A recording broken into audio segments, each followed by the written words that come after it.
प्रधानमंत्री मोदी आज सुबह 11 बजे वीडियो कॉन्फ्रेंसिंग के जरिए जल मिशन ग्राम पंचायतों और ग्राम जल और स्वच्छता समितियों के साथ बातचीत करेंगे। पीएम मोदी लोगों के बीच जागरूकता बढ़ाने और मिशन के तहत योजनाओं में ज्यादा पारदर्शिता और जवाबदेही के लिए जल जीवन मिशन ऐप की भी शुरुआत करेंगे। इस मौके पर पीएम मोदी राष्ट्रीय जल जीवन कोष का भी शुभारंभ करेंगे, जहां कोई भी व्यक्ति, संस्था, कॉर्पोरेट या परोपकारी, चाहे वो भारत में हो या विदेश में, हर ग्रामीण घर, स्कूल, आंगनबाड़ी केंद्र, आश्रमशाला और अन्य सरकारी स्थानों में नल का पानी कनेक्शन देने में मदद के लिए योगदान दे सकता है। हरियाणा के झज्जर में डिप्टी सीएम दुष्यंत चौटाला के कार्यक्रम का विरोध करने पहुंचे किसानों ने जमकर हंगामा किया। कृषि सुधार कानूनों के मुद्दे पर दुष्यंत चौटाला और उनकी पार्टी जेजेपी पिछले कई महीनों से किसान संगठनों के निशाने पर है। और इसी कड़ी में जैसे ही किसानों को डिप्टी सीएम के कार्यक्रम की खबर मिली, वो काले झंडे लेकर उनका विरोध करने पहुंच गए। लेकिन वहां पहले से मौजूद पुलिस ने बैरिकेड लगाकर उन्हें आगे बढ़ने से रोक दिया, जिससे प्रदर्शनकारियों का गुस्सा भड़क गया और वो अपने रास्ते का रोड़ा बने बैरिकेड को तोड़कर आगे बढ़ने की कोशिश करने लगे। लेकिन पुलिस उनके सामने दीवार बनकर खड़ी रही। प्रदर्शन में शामिल कुछ लोगों ने जब बैरिकेड को पार करना चाहा, तो पुलिस वालों ने उन्हें रोकने के लिए अपनी पूरी ताकत झोंक दी। हालांकि तब तक ये प्रदर्शन भारी हंगामे में तब्दील हो चुका था, जिसके बाद दुष्यंत चौटाला के कार्यक्रम में जाने के लिए बवाल मचा रहे लोगों पर पानी की बौछार शुरू कर दी गई। इस कार्रवाई से वहां अफरा तफरी मच गई। और ये सीधी तस्वीरें हम आपको दिखा रहे हैं राजघाट की, जहां पर प्रधानमंत्री नरेंद्र मोदी पहुंच चुके हैं श्रद्धांजलि अर्पित करने के लिए बापू को। तस्वीरें हम आपको दिखा रहे हैं राजघाट की। तमाम बड़े नेता अर्पित श्रद्धांजलि करके जा चुके हैं और अब प्रधानमंत्री मोदी को आप देख पा रहे हैं। प्रधानमंत्री मोदी ने ट्वीट कर भी महात्मा गांधी को अपनी श्रद्धांजलि अर्पित की और ये सीधी तस्वीरें आप देख रहे हैं। बापू को नमन करते हुए प्रधानमंत्री नजर आ रहे हैं। फूल अर्पित किए प्रधानमंत्री मोदी ने और आज पूरा देश महात्मा गांधी को याद कर रहा है। तस्वीरें आप देखिए, प्रधानमंत्री नरेंद्र मोदी परिक्रमा करते हुए, महात्मा गांधी को याद करते हुए आज न सिर्फ देश बल्कि विदेशों में भी महात्मा गांधी को याद किया जाता है।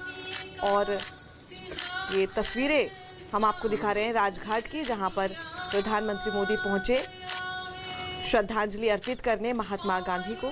आज गांधी जयंती के दिन प्रधानमंत्री मोदी पहुंचे श्रद्धांजलि अर्पित करने के लिए महात्मा गांधी को और ट्वीट कर उन्होंने याद किया और कहा कि जो महात्मा गांधी के आदर्श हैं वो हमेशा जीवित रहेंगे। और ये श्रद्धांजलि अर्पित करके वापस लौटते हुए प्रधानमंत्री मोदी, इससे पहले कांग्रेस अध्यक्ष सोनिया गांधी भी श्रद्धांजलि अर्पित करके गई और दिल्ली के सीएम केजरीवाल भी, उन्होंने भी श्रद्धांजलि अर्पित की। और ये तस्वीरें हम आपको दिखा रहे हैं। प्रधानमंत्री मोदी राजघाट पहुंचे और उन्होंने बापू को श्रद्धांजलि दी। प्रधानमंत्री मोदी ने ट्वीट भी किया और ट्वीट के जरिए श्रद्धांजलि अर्पित की और उसके बाद ये राजघाट पहुंचे और वहां पर फूल अर्पित करके प्रधानमंत्री मोदी ने बापू को श्रद्धांजलि दी।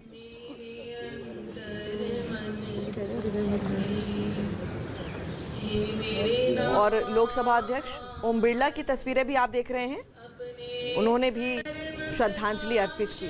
तमाम बड़े नेता इस वक्त राजघाट में मौजूद हैं। पूरा देश गांधी जयंती मना रहा है। 2 अक्टूबर को महात्मा गांधी का जन्म हुआ और एक ऐसी हस्ती जिन्होंने देश को आज़ादी दिलाने में बहुत बड़ा योगदान दिया। आज ना सिर्फ देश बल्कि पूरी दुनिया बापू को याद कर रही है। और 2 तस्वीरों के जरिए हम आपको दिखा रहे हैं। पहली तस्वीर में लोकसभा स्पीकर ओम बिरला अध्यक्ष और दूसरे में प्रधानमंत्री मोदी आप देख पा रहे हैं। अब से थोड़ी देर पहले दिल्ली के सीएम केजरीवाल भी यहां पहुंचे और उन्होंने श्रद्धांजलि अर्पित की। राजघाट की तस्वीरें हम आपको दिखा रहे हैं। सुबह 7 बजे से ही ये कार्यक्रम जारी है और तकरीबन 8:30 बजे तक ये कार्यक्रम यहाँ पर जारी रहेगा। तस्वीरें देखिए, फूल अर्पित किए राष्ट्रपिता महात्मा गांधी को और अपने ट्वीट के जरिए कहा कि जो बापू का जीवन है वो हमेशा प्रेरित करता रहेगा पूरे देश को। नमन किया प्रधानमंत्री मोदी ने। तस्वीरें हम आपको दिखा रहे हैं। आज पूरा देश गांधी जयंती मना रहा है। 2 अक्टूबर को उनका जन्म हुआ गुजरात के पोरबंदर में और ये तस्वीरें हम आपको दिखा रहे हैं।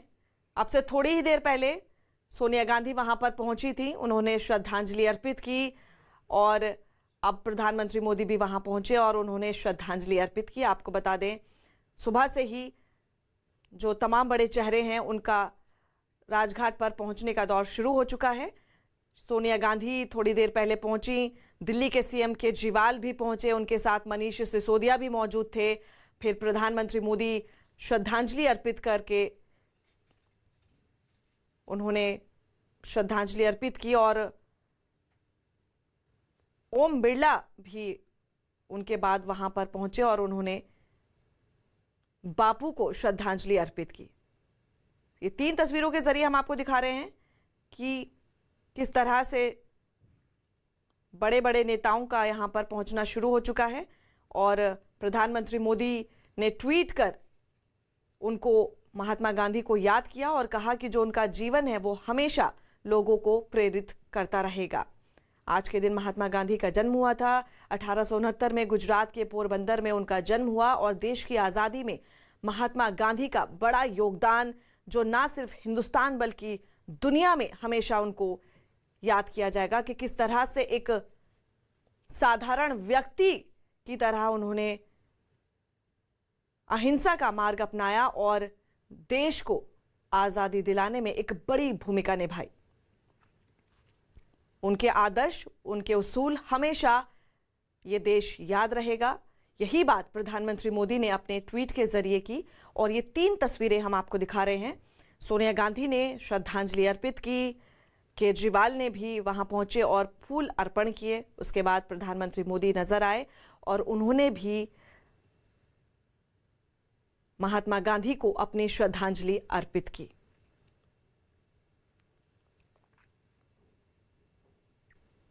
सीधी तस्वीरें हम आपको दिखा रहे हैं राजघाट से, जहां पर प्रधानमंत्री मोदी पहुंचे और उन्होंने बापू को श्रद्धांजलि अर्पित की। चलिए आगे बढ़ते हैं। धान खरीदी की मांग को लेकर संयुक्त किसान मोर्चा आज पंजाब में कांग्रेस विधायकों के आवास के बाहर प्रदर्शन करेगा। आज सुबह 10 बजे से किसानों का ये प्रदर्शन शुरू होना है। नाराज किसानों का दावा है कि जब तक सरकार धान की खरीद शुरू नहीं करती तब तक उनका ये प्रदर्शन जारी रहेगा। ढेरों ढेर लगे हुए हैं तो इनसे बहुत बड़ा नुकसान किसान का हो जाएगा, क्योंकि 10 दिन में जो कटाई लगभग 80% कटाई जो हो जाएगी। अभी 121 धान की भी कटाई हो रही है। पंजाब और हरियाणा में तय वक्त पर धान नहीं खरीदे जाने से किसान भड़क गए और कई जगहों पर प्रदर्शन करने लगे। दोनों राज्यों में अक्टूबर की पहली तारीख से धान खरीदा जाना था, लेकिन बारिश की वजह से धान में आई नमी की वजह से यह तारीख 10 दिन आगे बढ़ा दी गई, जिसके बाद किसान भड़क गए। हरियाणा के करनाल में तो वो प्रदर्शन करने सड़कों पर उतर आए। अभी तो लड़ाई है, आगे और लड़ाई है। इससे पहले कई किसान धान लेकर मंडी पहुंच गए और बेचने के लिए अपना धान वहां गिरा दिया। उन्होंने अपने मोबाइल में तय तारीख भी दिखाई।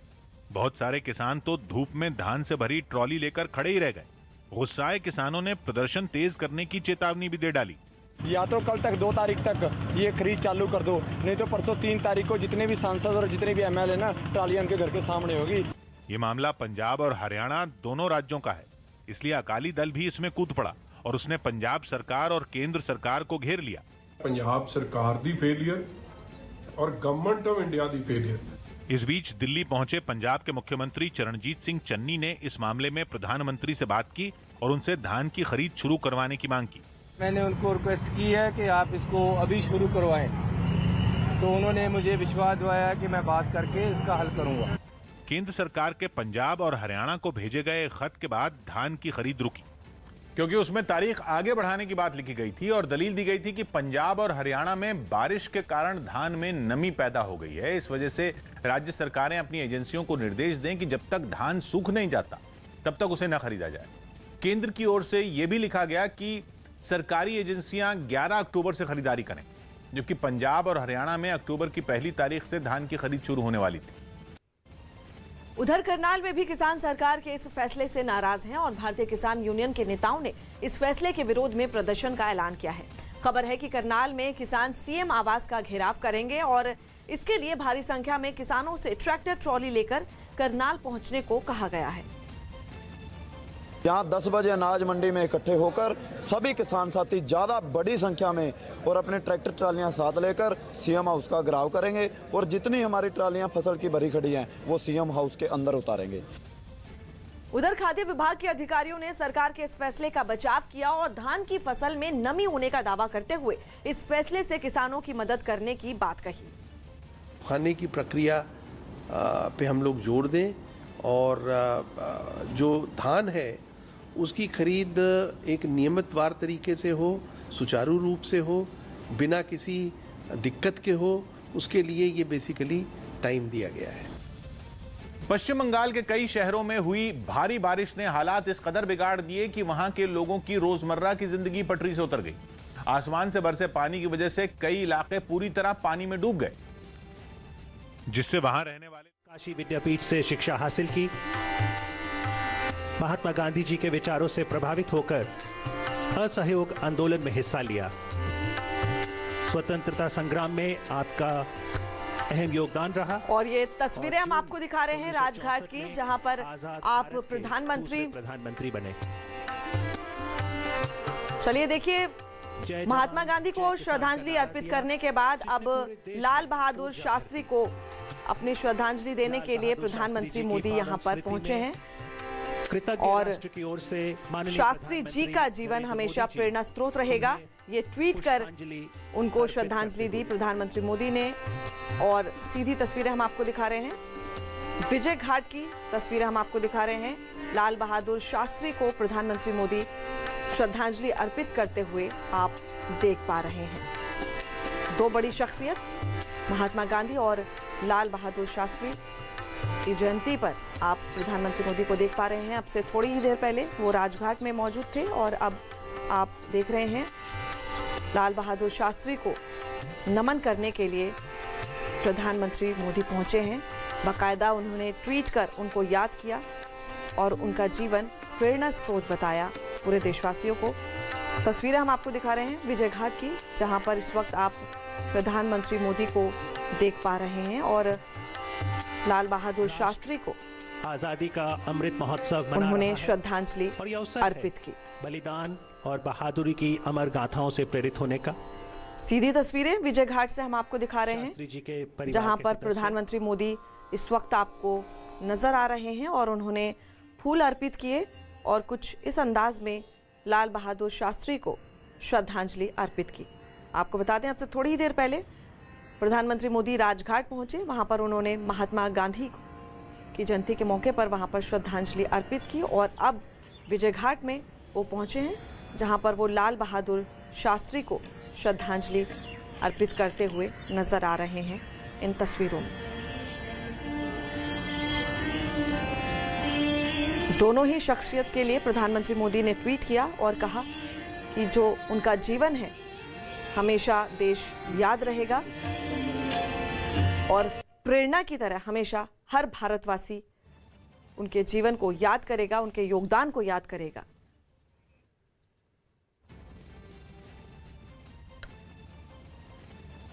चलिए आगे बढ़ते हैं। अब जम्मू में भी वाघा बॉर्डर की तरह रिट्रीट सेरेमनी होगी। आज शाम 4:30 बजे आरएसपुरा सेक्टर की ऑक्ट्रॉय पोस्ट पर बीएसएफ की तरफ से रिट्रीट सेरेमनी होगी। हालांकि इसमें पाकिस्तान भाग नहीं लेगा।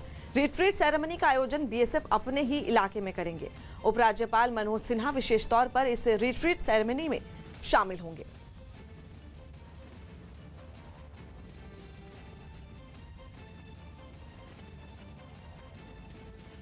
बिहार के जहानाबाद से एक हैरान करने वाली तस्वीर सामने आई है, जहां एक मोटरसाइकिल सवार शख्स एक पुलिस वाले से भिड़ गया।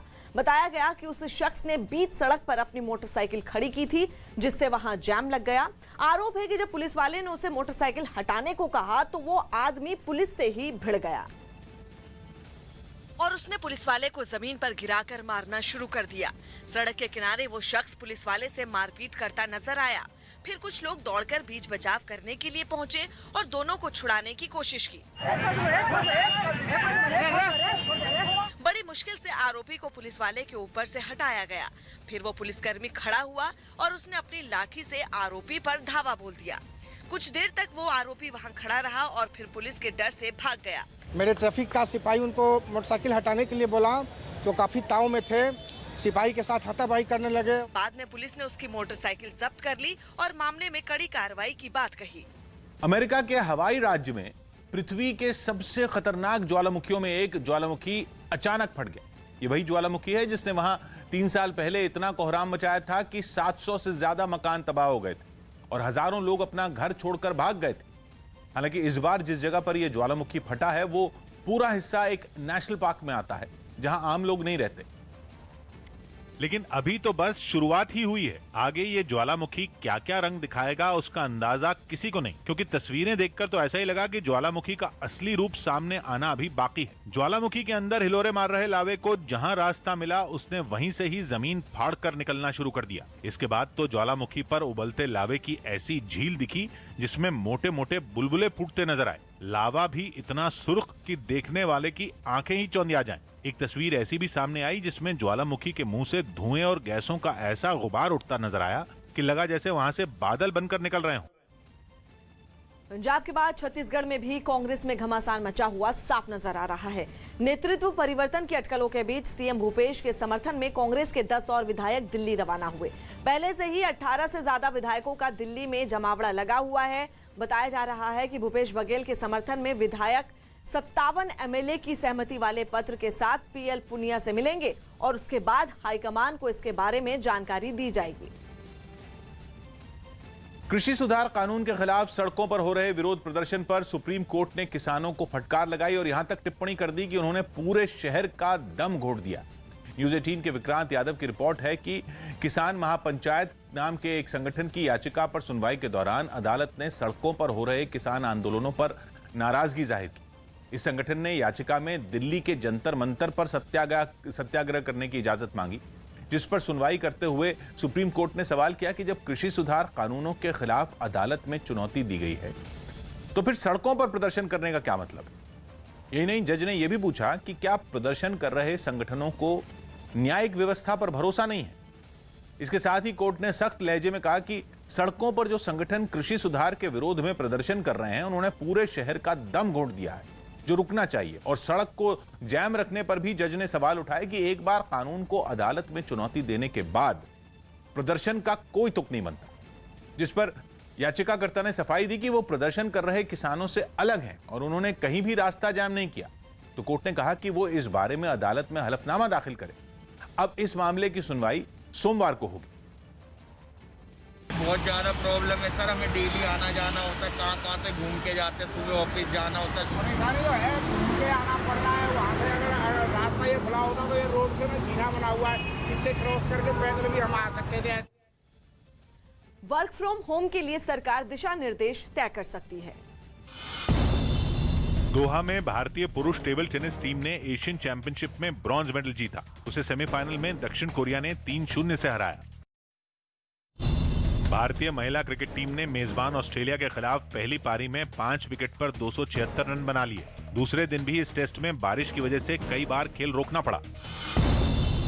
दिल्ली पुलिस के स्पेशल सेल ने 2 बदमाशों को गिरफ्तार किया। आरोप है कि इन्होंने गुजरात में डकैती की वारदात को अंजाम दिया था। उत्तर प्रदेश के फिरोजाबाद में खेत में शौच के लिए गए एक बच्चे पर जुल्म ढाया गया। बताया गया कि उस खेत के मालिक ने गुस्से में आकर उस बच्चे को बिजली के एक खंभे से बांध दिया। यही नहीं, उसके मुंह में भी कपड़ा ठूंस दिया गया ताकि वो शोर न मचा सके। इसके बाद जब वो बच्चा काफी देर तक अपने घर नहीं पहुंचा तो उसके परिवार वालों ने उसकी तलाश शुरू की। तो उधर देखा है, फिर जाकर तो वो पुल से बंधा हुआ मिला है बच्चा। बच्चे को इस हालत में देखने के बाद घर वालों ने थाने में इसकी शिकायत की। वहीं पुलिस ने आरोपी के खिलाफ कार्रवाई का भरोसा दिया। परिवारीजनों से तहरीर प्राप्त करके मुकदमा पंजीकृत कर दिया गया है। आगे विधिक कार्रवाई की जाएगी। कोलकाता में दुर्गा पूजा के लिए मुख्यमंत्री ममता बनर्जी की मूर्ति को एक पंडाल में सजाया गया। इस मूर्ति में ममता बनर्जी को दुर्गा के रूप में दिखाने की कोशिश की गई, जिस पर बीजेपी पहले ही ऐतराज जता चुकी। लेकिन इस विवाद के बीच कोलकाता के एक क्लब ने ममता बनर्जी की इस मूर्ति को पंडाल में सजा दिया। सामने आई एक तस्वीर में टीएमसी नेता मदन मित्रा पंडाल में सजी ममता की इस मूर्ति के सामने पूजा करते दिखे। इसके बाद वहां जमा कई लोग ढाक की थाप पर डांस करते हुए नजर आए। बोलो ममता माई की, बोलो ममता माई की। इस मूर्ति में दुर्गा की मूर्ति की तरह 10 हाथों को दिखाया गया, जिनके जरिए ममता सरकार की 10 योजनाओं को दर्शाया गया। इतना ही नहीं, मदन मित्रा ने मूर्ति को आखिरी रूप देने वाली रस्म को भी निभाया। साथ ही उन्होंने ममता बनर्जी को दुर्गा से बेहतर बता दिया। हमारा पास दुर्गा की रूप से ममता की रूप अच्छा है, क्योंकि दुर्गा की रूप के अस्तूरा है। मदन मित्रा के इस बयान पर बीजेपी भड़क गई और इस पर कड़ा ऐतराज जताया। बिल्कुल अपमान मानते हैं और ये अपमान खाली हिंदू धर्म के साथ ही करने का साहस दिखाते हैं। जब ये मूर्ति बनवाई जा रही थी तब भी इस मुद्दे पर बीजेपी और टीएमसी आमने सामने आ गए थे। यूपी में कानपुर के बर्रा में एसपी नेता की सरेआम हत्या से हड़कंप मच गया। बताया जा रहा है कि कुछ लोगों ने समाजवादी पार्टी की कानपुर देहात युवजन सभा के उपाध्यक्ष हर्ष यादव को गोली मार दी, जिससे मौके पर ही उनकी मौत हो गई। इस घटना की जानकारी मिलते ही पुलिस के आला अधिकारी मौके पर पहुंच गए। मौके पर पहुंची डीसीपी साउथ रवीना त्यागी ने बताया कि लड़के की गोली मारकर हत्या का मामला सामने आया है और पुलिस आसपास लगे सीसीटीवी कैमरों को खंगालकर सच का पता लगाने में जुटी हुई है। ये जो मृतक है उनकी पहचान हर्ष यादव के नाम से हुई है। ये इनके जो हाल पता है इनका वो बर्रा थाना क्षेत्र में ही है। जो इनके नाना जी हैं उनके पास इनका रहना बताया जा रहा है। इनको गोली लगी है और ये भी फिलहाल मौत में किया जा रहा है और आगे की विधिक कार्रवाई की जा रही है। हजारों करोड़ के घाटे में डूबी एयर इंडिया एक बार फिर टाटा सन्स की हो सकती है। खबर है कि टाटा सन्स ने एयर इंडिया को खरीदने के लिए सबसे ऊंची बोली लगाई है, जिसका मतलब यह है कि नीलामी की प्रक्रिया को सरकार की मंजूरी मिलने के बाद एयर इंडिया पर टाटा सन्स का मालिकाना हक हो जाएगा और निजी कंपनी टाटा सन्स ही एयर इंडिया को चलाएगी और कंपनी को घाटे से मुनाफे के रास्ते पर लाने की कोशिश करेगी। एयर इंडिया को देश की आजादी से भी पहले साल 1932 में टाटा सन्स ने बनाया था। उस वक्त इसका नाम टाटा एयरलाइंस था, लेकिन 1946 में इसका नाम बदलकर एयर इंडिया कर दिया गया था और 1953 में यानी 68 साल पहले इसे सरकार ने अपने हाथ में ले लिया था। लेकिन पिछले कुछ सालों में सरकारी एयरलाइंस एयर इंडिया को भारी नुकसान उठाना पड़ा। 2016 में कंपनी को 3,800 करोड़ का घाटा हुआ और 2017 में यह घाटा बढ़कर 6,000 करोड़ के पार चला गया। 2018 में भी एयर इंडिया को 5,000 करोड़ से ज्यादा का नुकसान हुआ और 2019 में घाटा बढ़कर 8,500 करोड़ के पार पहुंच गया, जबकि 2020 में कोरोना संकट के दौरान घाटा फिर से 8,000 करोड़ के करीब है। टाटा की मौजूदगी एविएशन सेक्टर में पहले से है। टाटा सन्स सिंगापुर एयरलाइंस के साथ मिलकर विस्तारा एयरलाइंस चला रही है और मलेशियन एयरलाइंस के साथ मिलकर एयर एशिया को भी पहले से चला रही है। यूपी के फतेहपुर से अवैध धर्म परिवर्तन से जुड़ी बड़ी खबर आ रही है। न्यूज़ 18 के अजीत सिंह की खबर है कि फतेहपुर से एक दिन पहले गिरफ्तार किए गए नेपाली मौलाना हाफिज फिरोज आलम पर पुलिस ने अवैध धर्मांतरण की धाराओं में केस दर्ज कर लिया है। मौलाना पर पिछले 20 साल से गाजीपुर मस्जिद में अवैध धर्मांतरण का रैकेट चलाने का आरोप है। पुलिस ने इस मामले में विदेशी फंडिंग की भी जांच शुरू कर दी है। आपको बता दें, गिरफ्तार किए गए मौलाना पर अवैध तरीके से वोटर आईडी कार्ड, आधार कार्ड और दूसरे कागज बनाने का भी आरोप है। नेपाल राष्ट्र का एक नागरिक जनपद फतेहपुर के थाना गाजीपुर क्षेत्र के मेवाती मोहल्ले से गिरफ्तार किया गया है। यह विगत 20 वर्षों से अधिक समय से आकर जनपद फतेहपुर में रह रहा था और मेवाती मोहल्ले के पति से इसने ड्राइविंग लाइसेंस, आधार कार्ड, पैन कार्ड एवं पासपोर्ट भी बनवा रखा था। इसके विरुद्ध आईपीसी की धाराओं के साथ साथ पासपोर्ट अधिनियम की धारा एवं उपलब्ध साक्ष्यों के आधार पर धर्म परिवर्तन की धाराओं के अंतर्गत मुकदमा पंजीकृत कर जेल भेजने की कार्रवाई की गई है। गाजीपुर बड़ी मस्जिद कमेटी के सदस्य अब्दुल मजीद खान ने आरोपी मौलाना पर 15 साल से पहचान छिपाकर धर्मांतरण का रैकेट चलाने का आरोप लगाया है। कहीं से घूमते घामते यहाँ आ गए, इनको रख दिया गया। तो मस्जिद में इमामत करते रहे, बच्चों को पढ़ाते रहे। 14-15 साल करीब हो गए। इसको 2 साल पहले यहाँ से निकाल दिया गया। इसलिए निकाल दिया गया कि ये गलत शिक्षा बच्चों को देने लगा और ये भी कहने लगा कि आप पढ़ाई लड़कियों को लाइए, अन्य कास्ट की लड़कियों को, उसमें पैसा भी मिलेगा, मज़ा भी आएगा। इस तरह से इसने जो है भड़काऊ दंगे दिए, यहाँ तक कि एक ब्राह्मण की लड़की को किसी ने भगा करके लाए और उसका निकाह भी इसने करा दिया। राजस्थान में कांग्रेस की कलह से जुड़ी खबरों के बीच बर्थडे पॉलिटिक्स चल पड़ी। पहले सचिन पायलट का बर्थडे धूमधाम से मनाया गया था। अब अपनी लोकप्रियता दिखाने के लिए राजस्थान कांग्रेस के अध्यक्ष गोविंद सिंह डोटासरा ने अपने जन्मदिन पर बड़ा कार्यक्रम रखा, जिसमें राज्य के कई जिलों से कांग्रेस के कार्यकर्ता और गोविंद सिंह डोटासरा के समर्थक बड़ी तादाद में पहुंच गए। करीब 7 मंजिल का केक काटकर गोविंद सिंह डोटासरा ने दिग्विजय सिंह समेत मंच पर खड़े कुछ और बड़े नेताओं को खिलाया और फिर लोगों ने उन्हें जन्मदिन के तोहफे देने शुरू कर दिए। किसी ने फूल दिया तो किसी ने गुलदस्ता, किसी ने पगड़ी दी तो किसी ने हल दे दिया, तो कोई उनके लिए सूत काटने का चरखा लेकर पहुंचा। कांग्रेस दफ्तर पहुंचने वाली सड़क पर बेहिसाब भीड़ जमा हो गई। राजस्थान के लोक कलाकारों को भी लोगों के मनोरंजन के लिए बुलाया गया, यहाँ तक कि ढोल का भी इंतजाम किया गया। माना जा रहा है कि डोटासरा का ये शक्ति प्रदर्शन कांग्रेस हाईकमान को अपनी लोकप्रियता दिखाने के लिए है। प्रदेश अध्यक्ष जी हमारे सिरमौर है पार्टी के लोग, गांव से, शहर से, ढानी से, सब जगह से आए हैं। बड़े खुशी का माहौल है। सुखबुगाहट यह है कि राजस्थान में कांग्रेस शक्ति का संतुलन बिठाने के लिए दोबारा सचिन पायलट को पीसीसी का अध्यक्ष बना सकती है, और अगर ऐसा हुआ तो गोविंद सिंह डोटासरा की छुट्टी तय हो जाएगी। बिग बॉस का नया सीजन आज से एक बार फिर धमाका करने आ रहा है। हर साल बिग बॉस का घर लोगों के लिए आकर्षण का केंद्र बना रहता है और हर साल इसमें एक नई थीम भी देखने को मिलती है। लेकिन इस बार इस घर में कुछ अलग होने वाला है, क्योंकि इस बार बिग बॉस का घर 2 हिस्सों में बटा होगा। आधा हिस्सा जंगल होगा और वहां हर प्रतियोगी को जंगल की ही तरह बिना किसी सुविधा के रहना होगा। शुरुआत के कुछ दिनों में बिग बॉस के प्रतियोगियों को इसी जंगल में रहना होगा, जिसके बाद वो आलीशान तरीके से बनाए गए घर के दूसरे हिस्से में रहेंगे। ऐसे में इस बार का सीजन दर्शकों के लिए काफी अलग होने वाला है। न्यूज़ 18 इंडिया आज आपको ऐसे घर ले आया है जिसकी जो चर्चा है वो आप पूरे साल करते हैं और पूरे साल इस घर को देखने का इंतज़ार करते हैं। जी हाँ, इस साल न्यूज़ 18 इंडिया बिग बॉस 15 के घर में आया। आप देख सकते हैं ये जो पूरा बिग बॉस 15 का घर है उसे जंगल थीम में बनाया हुआ है। आप देख सकते हैं बड़ा सा बिग बॉस जो लिखा हुआ है वो भी ग्रीन कलर में लिखा हुआ है थीम के मुताबिक। साथ ही साथ अगर आप कहीं भी अपनी नज़रें घुमाएं तो आपको सिर्फ जंगल ही जंगल नजर आएगा। आप देख सकते हैं जंगल को ध्यान में रखते हुए यहाँ पर एक छोटी सी गुफा रखी है। अब ये गुफा कोई सीक्रेट रूम है या क्या है वो तो एपिसोड के शुरू होने पर ही पता चलेगा।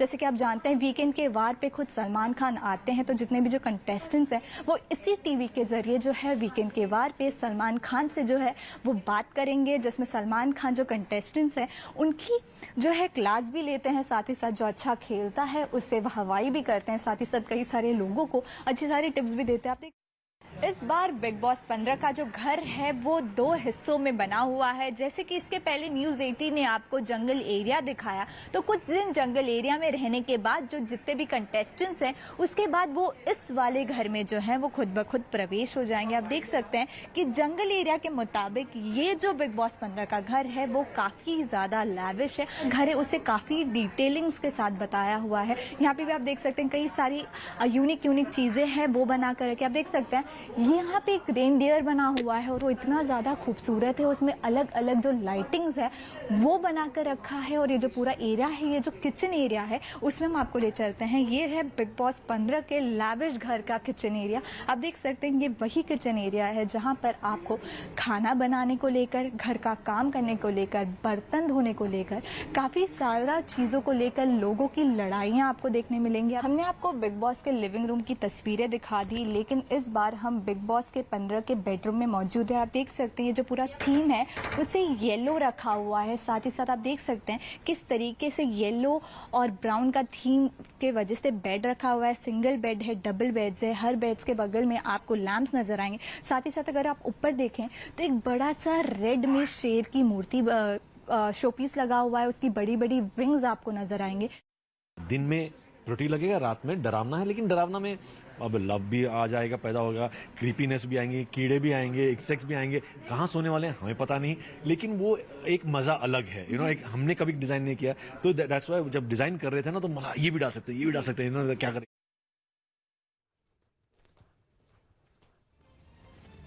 तो ये तस्वीरें हम आपको दिखा रहे हैं बिग बॉस के उस घर की, जिसमें घमासान, एक्शन, सब कुछ आपको नजर आएगा। इस बार बिग बॉस के घर में आपको एक अलग थीम देखने को मिलेगी। जंगल की तरह जो आधा हिस्सा है उसको पूरा जंगल थीम दिया गया है, जिसमें जंगल का जो जीवन है कंटेस्टेंट रहते हुए नजर आएंगे, और जो दूसरा घर है वो आलीशान, सारी फैसिलिटीज उसमें मौजूद होगी। तो दर्शकों के लिए इस बार बिग बॉस कुछ अलग लेकर आने वाला है।